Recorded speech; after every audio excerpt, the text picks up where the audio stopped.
Every time you stretch in your yoga pants or pull on those comfy socks, you're wrapping yourself in plastic that will outlive your grandchildren.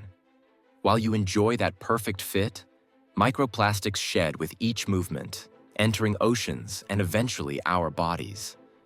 But what if your stretchy favorites could completely disappear after use? One innovative startup is reimagining elastics from the molecular level up. Let's talk about that stretchy material in your workout clothes, your underwear, and even those cozy socks, Spandex. It's everywhere in our wardrobes, and its popularity isn't slowing down. In fact, the global spandex market was valued at nearly $8 billion in December 2024 and is projected to grow between 2% and 8% every year for the next decade. That's a whole lot of stretch. But here's the uncomfortable truth. Most stretch fabrics contain petroleum-based fibers that shed microplastics with every wear and wash. These synthetic fibers take centuries to decompose, if they ever do.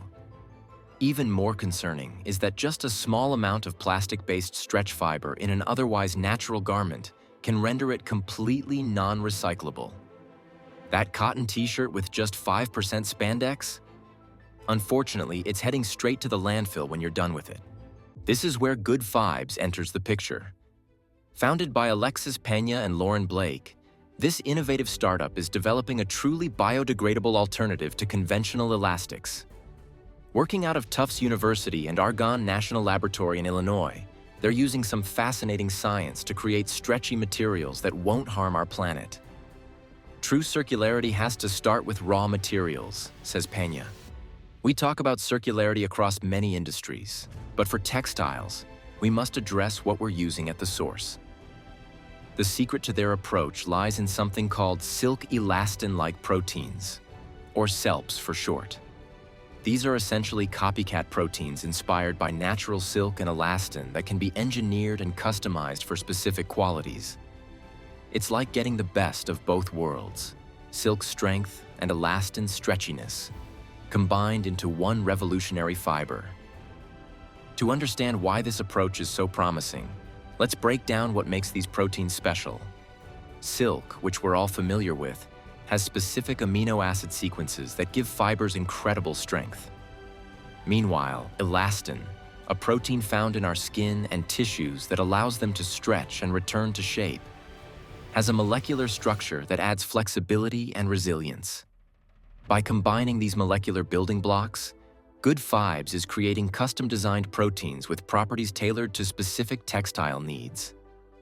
The process starts at the microscopic level. Good Fibes creates its elastics using proteins produced by E. coli, a common bacterium that you might associate with food poisoning but is actually a workhorse in biotechnology. Scientists can essentially program these bacteria to produce the exact proteins they want. It's like having tiny factories working around the clock to create the building blocks for their biodegradable elastics. Once they have these proteins, the team transforms them into a gel-like material. This gel then undergoes a process called wet spinning to create fibers.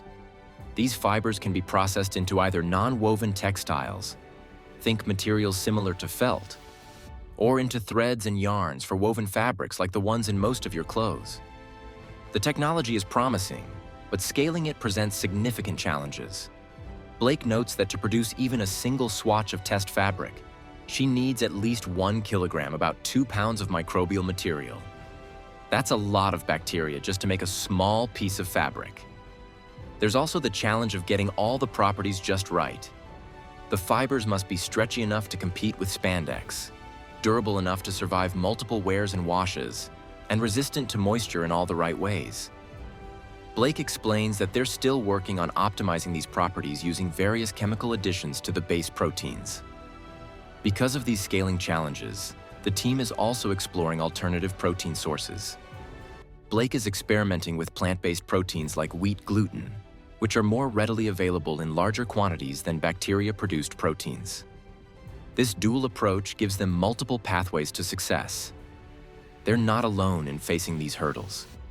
Timothy McGee, a biomaterials expert at the research lab Speculative Technologies, points out that manufacturing is typically the biggest obstacle for biotextile startups. Many labs and startups around the world successfully create recombinant proteins with amazing qualities. But they often struggle to turn those proteins into usable fibers, he explains. There are success stories that give hope to ventures like Good Fibes. A Japanese biomaterials company called Spiber opened a commercial facility in 2022 to produce textiles from recombinant E. coli proteins. Their journey wasn't quick. They developed their fermentation process back in 2007 and spent 16 years perfecting it before major brands like the North Face, Goldwyn, 𝐼𝐸𝐾𝐿, and Woolrich began selling garments using their protein-based textiles. Good Fibes aims to achieve similar success, but specifically for stretchy fabrics. Recently, they've shifted some focus to non-woven applications of their textiles.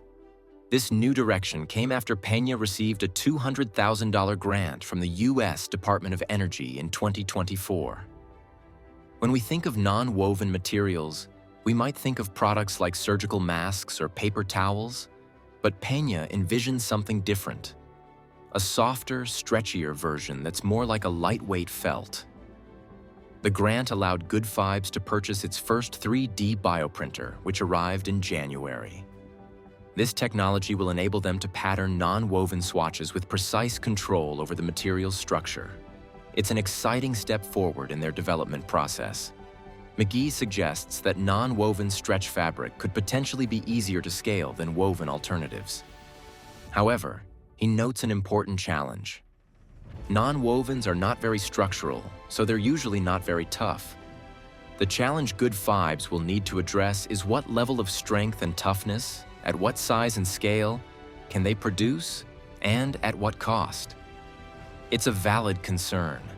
Non-woven fabrics typically don't have the structural integrity of woven ones, which could limit their applications. However, with additional funding, Peña and Blake plan to develop both woven and non-woven textiles going forward, covering all their bases. The fashion and sportswear industries are paying attention to innovations like this. Good Fibes has already established relationships with at least one major athletic apparel retailer eager to test their future fabric samples. They're like, "When you get a swatch, send it to us," Blake shares, adding that she believes Good Fibes will be ready to commercialize in approximately 2 years. This timeline might seem ambitious given the complexity of the technology, but it reflects both the urgency of addressing textile sustainability and the team's confidence in their approach. The textile industry is one of the world's largest polluters, responsible for about 10% of global carbon emissions and nearly 20% of global wastewater. Innovations like biodegradable elastics could significantly reduce this environmental impact. What makes Good Fibes' approach particularly elegant is that they're solving the problem at its source. Instead of trying to find better ways to recycle or dispose of plastic-based elastics, they're creating materials that naturally break down at the end of their useful life. It's the difference between managing waste and eliminating it entirely. And the potential applications extend far beyond yoga pants and athletic wear. Elastics are used in medical textiles, industrial applications, and countless consumer products. A truly biodegradable elastic could transform multiple industries simultaneously. Of course, there will be hurdles beyond the technical ones. Consumer education will be crucial. People need to understand the environmental impact of their clothing choices and why alternatives like Good Fibes matter. There's also the question of cost. Will consumers be willing to pay potentially higher prices for biodegradable stretch fabrics? The answer might depend on how seamlessly these new materials can mimic the performance of conventional spandex. Investors and brands are increasingly betting that consumers will indeed make the switch as awareness grows. The sustainable textile market is projected to reach $89.04 billion by 2025, with a compound annual growth rate of 12.08%, significantly outpacing the growth of conventional textiles. For now, Good Fibes continues its work in the lab, refining their proteins, optimizing their processes, and preparing to scale. As Blake puts it, "We're thinking big by thinking small, down to the molecular level." It's a fitting description for a company reimagining one of fashion's most ubiquitous materials one molecule at a time. The road to commercialization won't be easy, but the potential reward, clothing that stretches without compromising our planet's future seems worth the effort.